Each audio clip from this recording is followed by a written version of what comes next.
Hey Heather, thanks for coming to the Seaton Ranch. I wanted to maybe take you for a little tour and show you around what we do here during these COVID times. Thank you for coming out. I love flowers and flower beds, so maybe we'll take you to a couple of them and we'll show you some chicken stuff. We'll show you my garden and we'll go for a little tour. Awesome, thank you, Becky. All right, come on this way. All right, so just got my creative juices out and made this little flower hanger with my COVID time. That's a yoke from the farm. This farm has been in the Seaton name since about the 1860s. So it's definitely an awesome artifact I found, and it's been sitting around, and I thought we should put it to good use. So I did get some help from Huey and just some creative juices flowing, and that's what came out of it. So I love my ferns. They're nice, eh? They're looking pretty healthy. They're staying okay even with the dry weather we've been having. Yeah. So flower beds are always a work in progress, right? They're hot too, but I finally got them cleaned up this year, which makes me happy. So we've got some bee balm that's almost ready to pop out here. Or maybe it did pop out while I was on vacation. And of course those big beautiful hostas. We had some nice irises I see in there. They were nice a couple weeks ago. A couple weeks of searing heat here. Yeah, it's been really hot, but you know what? In my spare time, I come out to my flower beds and it just makes me feel good. It's kind of like my release. Yes, it's really good for your mental health, especially during these times, isn't it? Yes. Well, I do work in mental health actually at Stratford General, like on the inpatient unit. So I know firsthand that looking after yourself is a pretty big priority, right? Yes, for sure. So, yeah, well, we'll take you down this way. We just got our landscaping done this year as well. At the back of the house, you know how there's always projects. Yeah, that's great. Yeah, so Hugh actually built the rock walls, and the stones over here on this wall are actually the cut stones of the little kitchen we tore off and redid when we put the addition on the house. So those stones are from the original house back in the 1800s. So pretty cool stuff, right? We tried to keep all them and put them to good use. That's great. Yeah. The wheat looks beautiful right now. And who is this? This is Storm. Hi, Storm. And she's the cutest baby. Yeah, this is Storm, and she's the matriarch of the family. And she's hot, but she's happy. Yeah. These are my Concord grapes down there. I'm trying to make grape jelly once a year with them. Super yummy. And they've been here forever. So when we moved here, they were all over the place. Oh, really? So you've sort of corralled them into one zone? We had to corral them into one area. Yeah, because they spread really, really easily and really, really fast. Funny story about our sunflowers is every single sunflower you see here are voluntary. I didn't plant any of them. So they're all from last year. Nice. Yeah, so they just came up from last year's seeds because we let the birds come and eat them, and yeah, and they just all came back. Oh, they're great. So this is, if you want to come walk into the sunflower jungle here, we'll get to the garden. So this is my little garden. Wow. That we work on. So there's everything in here that you can imagine. We've got some garlic that should be ready here in about three weeks. As you can see, the garlic's already starting to die down here, and that's when you can tell that the garlic's ready to be picked, when it's all dead looking like this. Okay. So we actually pulled a bulb the other day, and it was already about this big. So it's definitely healthy garlic. Kind of a fun tip about garlic is that the more you plant it in your soil each year, the garlic kind of adapts to your soil. So this seed is actually our 3rd year of planting it and our best crop ever. Okay. And that's because it finally has agreed to liking our sandy soil. So our soil here, as you can tell probably in standing in it, is pure sand. Wow. Yeah, so we're in quite like a little ecosystem here in Lakeside. I don't know if you know Lakeside much, but we're literally in this bubble of gravel, sand, and then bogs. So there's lots of little bogs and wet spots everywhere. So of course, you know, Lake Sonova, that's actually started with a really small spring, which was made into a man-made lake. Across the road is Hugh's cousin's house, which is it's the actual lake that feeds into Lake Sonova, and it's bigger than Lakeside Lake, and it feeds Lakeside Lake. And then when you start going down all these side roads, you'll just all of a sudden come to a whole bunch of bogs and wet spots. So it's quite the little ecosystem we have here. It's pretty cool. So yeah, my soil is sandy, but it also grows really good taters. So my potatoes this year are just like unbelievable. Oh, wow. Yeah. So they're a really good crop. I mean, these guys obviously are your babies, but if you imagine if you leave them in there for another 2 months, what they're gonna do, right? So yeah, we've been eating potatoes for the last week, and these aren't even little babies anymore. Usually this time of year, right? Mm-hmm. You're eating baby potatoes, but not here. So I think that's it for this hill. But as you can see, yeah. And what kind of potatoes do you like to grow here? These are just red, and then I've got another row of russets, which I Okay. like to use in the wintertime. So they're more hardier, and they're gonna be in my cold cellar, and that's what we'll eat all winter. Nice. Yeah. So this is my dill patch, which again is volunteer dill from last year. Really? So the thing about it is it's too early for my pickles. I make dills every year. So just enjoy it and smell it. Oh, it smells amazing. Right? It's my favorite. But I did try growing some dill down here. So we're in the potato patch here still. And then we kind of are moving around here to beets, carrots, broccoli, peas, and then our row of onions. We aren't going to run out of onions. This guy kind of went rogue. The boys were helping me pick weeds, and I think they picked a little too close to this guy.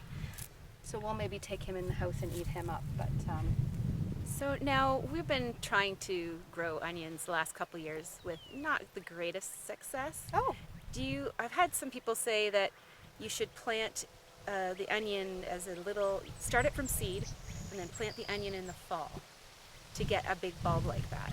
so my mother-in-law left her onions in the ground, and they are eating onions now that are this big. Wow. Okay. So you can do it, absolutely. But are these from sets, or did you start these from seed? These are from sets. Okay. These are from sets. Yeah, they are from sets. So I don't know. With great effect, she's done that, and she's eating like full-fledged onions. now. Okay. We'll have to try leaving some of them over the winter and seeing what happens. Yeah, absolutely. So we've tried some sweet corn, and that was kind of a like last minute. Hey, let's plant some sweet corn. So it is behind, but I figure with our heat units and the sand and the summer we've been having, that it'll be ready for the first week of September. Right? So lots of people are still eating corn in September. Yeah.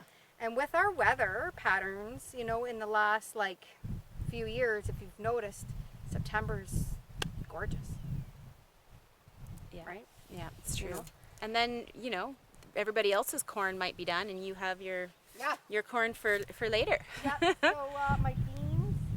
Unfortunately, I'm going away next week on holidays, which isn't unfortunate, but I know what's going to happen, because that's when my beans are going to be ready. Right. Because as you can see, they're starting to come out in flower. We grow purple beans here. They're There's nothing fancy about them, but I just love them because they're beautiful when they come out. They're called Royal Burgundy. And when you cook them, they turn green. Absolutely no difference in any of it, but I just love them because they're so gorgeous. They're purple and beautiful.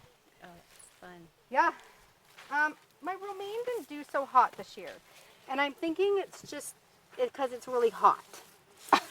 And we don't water our garden, so we farm that, like your garden adapts to the weather. So some people water their gardens, but then they have to keep watering their gardens, right? You can't just stop watering your garden.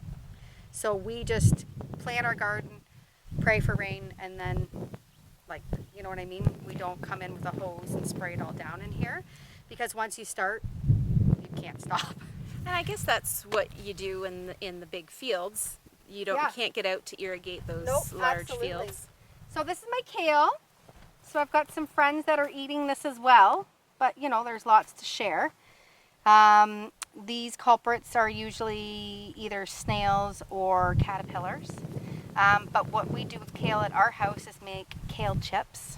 So we eat a lot of kale chips. I take the kale, wash it real good, then I season it with salt, sea salt and olive oil, and bake them in the oven.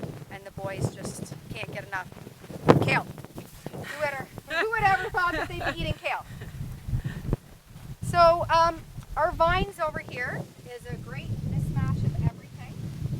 And if you ask me what's what, I'm going to tell you I don't know. But I know in here I have pickling cucumbers, because I'd like to grow my own this year, enough to make my pickles. We've got pumpkins, because James still enters pumpkins in the fair. Squash and gourds, because we sell some gourds at the market. So if you ask me what's what, I can't tell you, but I know it's all in there. It's all in there. It's all in there. So I'm going to invite you into my greenhouse. So our greenhouse is a funny story. We bought the greenhouse 7 years ago, and it sat in a pile. The frame did. And for a really long time. And I finally said that I was taking it to the end of the road for the big garbage pickup. And that was the deciding point that we were going to put up the greenhouse. So we put up the greenhouse. And this is our second year with it, and we absolutely love it. Okay, so this is our greenhouse. And last year was our first year with it. We learned a lot of things, figured out what we did wrong, figured out what to do. So this year, I have some voluntary sunflowers in it again, but I decided to go bigger home with tomatoes. My goal is this year, I think there's there's 5 Romas I've got going, and I'm not going to make the sauce and freeze it or can it. I'm just going to take the tomatoes and freeze them, and then when I'm making my sauces, just do it then. Romas freeze really, really well, and make the best pasta sauce and chili base. So, like, what an awesome way, right? Fill your freezer full of tomatoes, then you're not worried about trying to find them on the shelf. So these are my Romas. We did some research, and this is a cantaloupe, and we heard that cantaloupes do really well in sand, first of all, and in warm. So we are growing the cantaloupe in here, just to see what's going to happen there. Then we've got everything, like every kind of pepper you can imagine back there. I planted 21 pepper plants. So we eat a lot of chili in the winter. And as you can see, my jalapenos are going crazy. So, like, this tree's loaded with them. Oh, wow, yeah. Sorry, I couldn't see it before. Yeah, those trees loaded with them. And this one, or this plant, sorry. And I had a little accident there. This one fell over. So I've got a couple jalapenos for you to take home. Oh, thank you. Yeah. So I got some herbs in here that are getting lost in my jalapenos, but I use that for our chicken because, as you know, at the Seaton Ranch, we raise antibiotic-free, free-range chicken, broiler birds.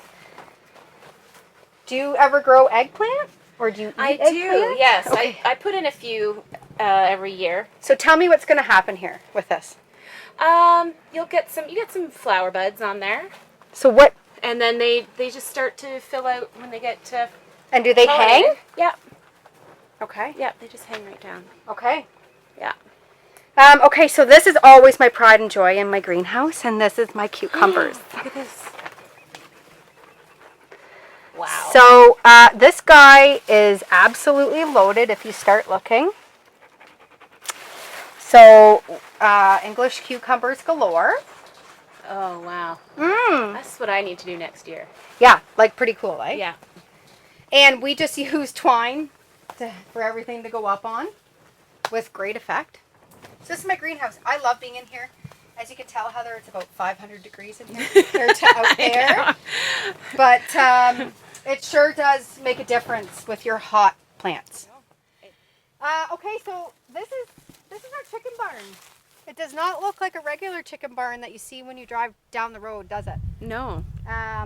So it is a greenhouse. It's a multi-shelter. We bought it 10 years ago. We started with goats in there. Long story, we love the goats, but unfortunately we both work out and the goats were a lot of work, so we did get out of them. Once you have a goat, you always fall in love with them. So we do miss them. But we got into the chickens. We're in a program.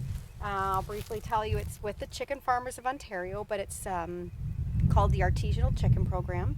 So it's for any farmer that wants to grow over 300 chickens a year, but can't get into the quota system. So you can raise between 600 to 3,000 chickens without getting into the quota system.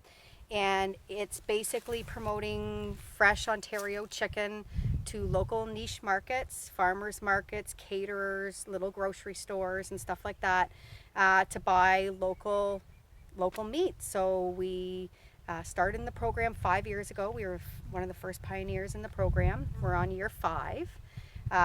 We're doing 1,500 chickens this year. We just finished our first batch.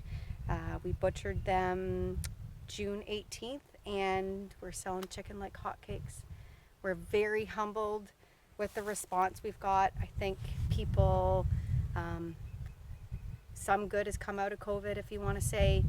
You know, I think it scared people when they went to the grocery store and they went to that back shelf and there was no chicken on the whole shelf. Nowhere. And I think people are saying, hey, I know that Becky sells chicken. I know it's a little bit more expensive than the grocery store, but I know how she raises them and I'm going to support her. And then if something happens down the road, I know that she'll have chicken. Right? So, I mean, we're really humbled and really happy that people have been so supportive of us. So chicken sales have been great post-COVID, and we get our next batch in September. And so you're taking this time off, not only probably for some recreation for you and your family, but because it's too hot right now. Too hot. We raise our chickens to be a healthy weight, so usually between 8 to 10 pounds live weight. So we raise them quite large. And unfortunately, these broiler birds, the way they're built these days, they can't handle the heat, they can't handle the weight, it's too hot, and they end up dying really easily. So, and as you know, we have them in this greenhouse, so they're getting this full sun. They're not in a barn structure, right? Right. So it's too hot.